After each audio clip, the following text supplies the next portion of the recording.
it's shorter than all the other ones, and it doesn't work for some reason. And then we've got to start all over again because who cares? We'll just stick it to the taxpayers. Bend over and take it again. People are sick of that, whether they're Republicans or Democrats or anybody. So, what do we need? We need accountability. We need leaders who are not part of the same corrupt, brain-dead, reactionary liberal clique that's been running this state and is willing to challenge some of the people who are getting fat, wasting our money. This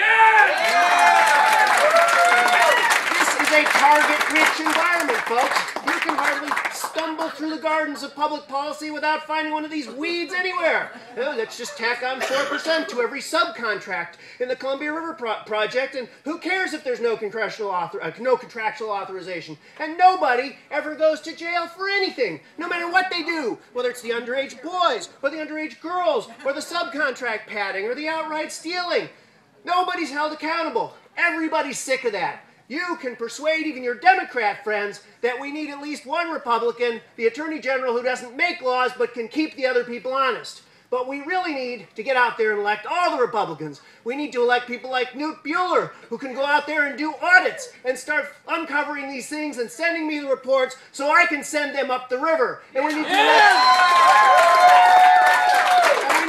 Tom Cox to get out there and start pushing reform plans so we don't sink under the weight of this corrupt mess called PERS. And we need Bruce Starr, who can get out there and clean up the fact that our labor laws have become a minefield for every Oregon business. We have a great set of candidates. Let me tell you a little bit about my opponent, because I want you to understand how vulnerable she would be if anybody knew what she was really about.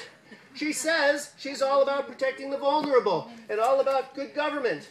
Absolutely false. If you watch what people do instead of what they say, she's got a track record that smells to high heaven. As a judge, she ought to have been called Turn 'em Loose Ellen, because she repeatedly turned people loose so they could go out and kill again. She repeatedly stretched the law so far you wouldn't believe it. I'll tell you about one case.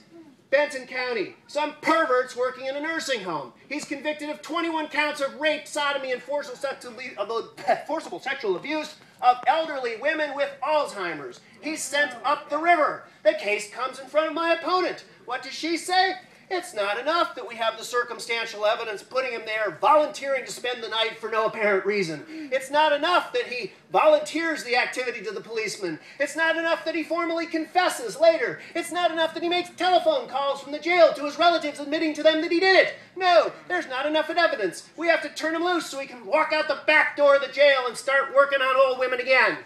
That's the kind of decision she has made over and over again. And then, when it comes to accountability, my opponent is a corrupt puppet of the public employee unions. How do we know this? Just 2 weeks ago. You remember the case of the woman who went into the Department of Revenue with a $3 million tax return and said, oh, I'm entitled to a $2 million refund. And the government, of course, oh, all right, here's your debit card. And the only reason they caught her is because she lost the debit card twice, and the private contractor doing the debit card said, what on earth is going on here? No public employee could be trusted to do that.